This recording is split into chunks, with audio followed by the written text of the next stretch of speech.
ఆంధ్రప్రదేశ్లో ఎన్డీఏ కూటమి ప్రభుత్వాన్ని ఏర్పరచడంతో నిజామాబాద్ జిల్లా కేంద్రంలోని జిల్లా కోర్టు ఎదురుగా నిజామాబాద్ జిల్లా ఎన్డీఏ కూటమి మద్దతుదారులైన న్యాయవాదులు సంబరాలు చేసుకుని సంతోషాన్ని వ్యక్తపరిచారు.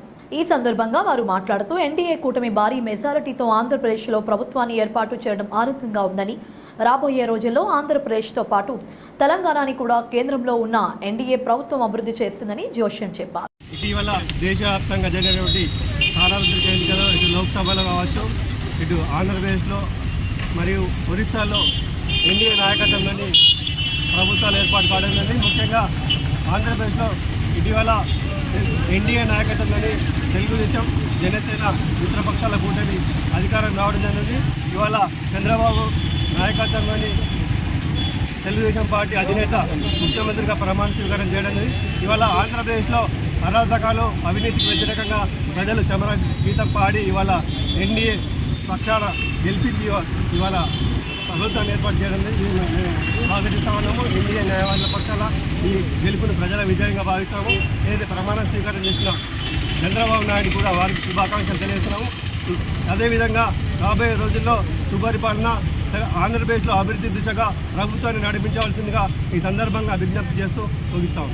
ఇది శుభపరిణామము. ఎందుకంటే ఒక మంచి అడ్మినిస్ట్రేషన్ ఏదైతే ఉందో, ఇప్పుడు బీజేపీ కానీ, ఇప్పుడు మన చంద్రబాబు నాయుడు టీబీడీపీ కానీ, వీళ్ళ ఒక పరిపాలన కానీ ఏదైతే ఉందో అది మన భారతదేశానికి చాలా ముఖ్యము, స్వాగతించదగ్గ విషయం. ఇది ముందు చాలా ఇప్పుడు చంద్రబాబు నాయుడు గురించి చెప్పాలంటే, ఇప్పుడు నేను నా వ్యక్తిగతంగా నేను ఒక న్యాయవాదిగా ఉండి ఒక ఫార్మర్ మెజిస్ట్రేట్గా నేను ఏం చెప్తున్నానంటే, ఒక పరిపాలన పరంగా ఏంటంటే అడ్మినిస్ట్రేషన్ను ఏ విధంగా చేయాలి, ఏం కథ చేయాలనేది ఆయనకు పెట్టింది పేరు చంద్రబాబు నాయుడు గారు. కానీ ఈరోజు ఆంధ్రప్రదేశ్లో కూడా మరి ఏంటంటే వాళ్ళు కూడా ప్రజలు ఎంతో ఎదురు చూస్తున్నారు అభివృద్ధి కాలేదని.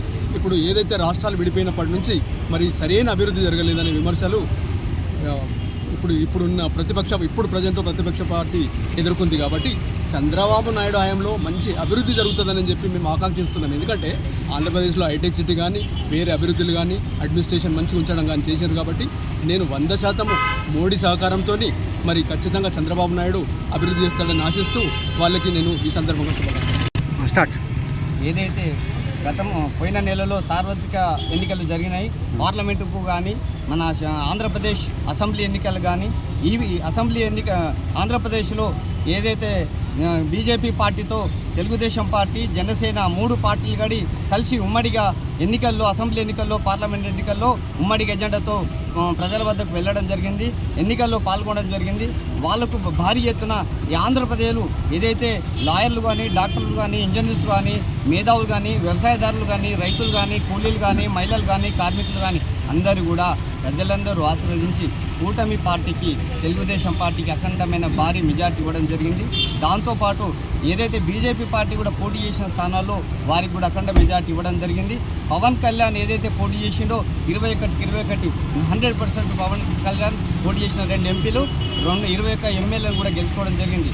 అంత పెద్ద భారీ మొత్తంలో ఏదైతే ఈ కూటమికి ఆంధ్ర ప్రజలు సహకరించి ఆశీర్వదించారో, అదేవిధంగా 5 సంవత్సరాలు చక్కగా చంద్రబాబు నాయుడు నాయకత్వంలో పరిపాలనలో ఆంధ్రప్రదేశ్ ముందుకెళ్తాదని ఆశిస్తున్నాను.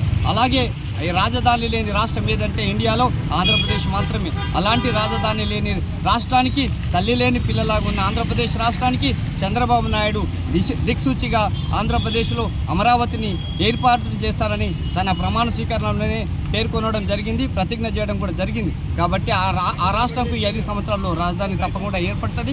విద్యార్థులకు కూడా వాళ్ళ ఎంప్లాయ్మెంట్ కూడా రిక్రూట్మెంట్ చేయడం జరుగుతుంది. రైతుల సమస్యలు, కార్మికులు, కర్షకులు అందరి సమస్యలు, రోడ్లు కూడా అధ్వానంగా ఉన్నాయి. ఇక మిగిలినవి కూడా అతి బ్రహ్మాండంగా నిన్ననే ప్రమాణ స్వీకారంలో విదేశాల నుంచి ఇండస్ట్రీస్ చాలామంది, ఒక 10 మంది వచ్చి చంద్రబాబు ప్రమాణ స్వీకారం ఉందంటే విదేశాల నుంచి పెట్టుబడిదారులు వచ్చి ఇండస్ట్రీ పెడతామని వాళ్ళు పాల్గొనడం అది ఒక శుభ సూచకం కనబడుతుంది. ఎందుకంటే ప్రమాణ స్వీకారంకే ఒక విదేశాల్లో ఉండే వ్యాపారస్తులు పెట్టుబడికి వచ్చిర్రంటే ఆయన పరిపాలన మీద ఎంత నమ్మకం ఉన్నది ఆ విదేశీ పెట్టుబడిదారుల మీద అని మనకు నిదర్శనం. కాబట్టి మన ఉమ్మడి ఆంధ్రప్రదేశ్లో హైటెక్ సిటీని ఒక దిక్సూచిగా చేశాడు. అలాగనే ఇండియాలో నెంబర్ 1గా ఉన్న టెక్నికల్ నాలెడ్జ్ ఏ ముఖ్యమంత్రికి ఉందంటే ఒక చంద్రబాబు నాయుడుకి ఉందని చెప్పక తప్పదు. కాబట్టి అలాంటిది ఆంధ్రప్రదేశ్ కూడా అభివృద్ధి చెందుతుంది. కాబట్టి ఎన్డీఏ కూటమిలో ఉన్న మోడీ గారి నాయకత్వంలో పనిచేస్తున్న చంద్రబాబు నాయుడు గారు కూడా ఆంధ్రప్రదేశ్ ఒకటే కాకుండా ఇటు తెలంగాణలో కూడా సారు దృష్టి సాధించి మనందరికీ కూడా ఎంతో కొంత సహకరిస్తాడు. మనం కూడా అభివృద్ధి చెందుతాం. వాళ్ళు 100% అభివృద్ధి చెందితే తెలుగుదేశం పార్టీ తెలంగాణ లేకున్నా ఎంపీలు ఉన్నారు, వాళ్ళ ద్వారా కూడా ఇక్కడ సమస్యలను పరిష్కరించుకోవడానికి మా సార్ సహకరిస్తానని మాటిచ్చాడు. కాబట్టి ఇక్కడ కూడా అభివృద్ధి ఉంటుంది. ఆ చంద్రబాబు ఎన్డీఏ పార్టీకి ఓటేసిన ఆంధ్ర ప్రజలందరికీ కూడా ధన్యవాదాలు చేస్తూ తెలుగుదేశం పార్టీ మా జాతీయ నాయకుడు నారా చంద్రబాబు నాయుడు గారికి శుభాకాంక్షలు తెలియజేస్తూ ఈ అవకాశం ఇచ్చిన మీ అందరికీ ధన్యవాదాలు చేస్తున్నాం. ఎన్డీఏ జాతీయ అధ్యక్షుడు మోడీ గారు, తెలుగుదేశం పార్టీ అధ్యక్షులు చంద్రబాబు నాయుడు గారు, మరి కళ్యాణ్ గారు, వీరందరూ కూడా ప్రజాస్వామ్యంలో ఆంధ్రప్రదేశ్లో నూతన ఒరవడిని తేవాలని, వాళ్ళకు తగిన న్యాయం చేయాలని 5 సంవత్సరాల నుంచి ఎన్నో బాధలకు ఏడ్చుకుంటూ రాష్ట్రం ఉందా అనే ప్రశ్న ఏర్పడ్డది. దానికి పూర్తిగా సహకరిస్తానని మోడీ గారు చంద్రబాబు నాయుడు గారిని వేదిక మీద తట్టి తన ఆనందాన్ని వ్యక్తం చేస్తే చంద్రబాబు నాయుడు అన్నాడు, నేను రాజకీయ చరిత్రలో 45 సంవత్సరాలు ఇంత ఆనందాన్ని, ఇంత ప్రధాని మనకు సహకరిస్తానని ఒప్పుకోవడం నిజంగా ఈ ఆంధ్ర ప్రజల యొక్క అదృష్టం. కాబట్టి వాళ్ళ కోరికలన్నీ కూడా సాధ్యమైనంత వరకు తీర్చే ప్రయత్నం చేస్తానని చంద్రబాబు నాయుడు అటు మోడీ గారు వాగ్దానం చేశారు. కాబట్టి మనకు ఈ నిజామాబాద్ జిల్లా తెలంగాణలో ఉన్న ఇక్కడ కూడా బీజేపీ పార్లమెంట్ సభ్యులు, బీజేపీ నాయకులు చాలా చురుకుగా ఉన్నారు. కాబట్టి వాళ్ళ ద్వారా ఇక్కడ కూడా అభివృద్ధి జరుగుతుందని తెలియజేస్తూ ఈ సందర్భంగా న్యాయవాదులకు, ప్రజలకు అందరికీ మా శుభాకాంక్షలు.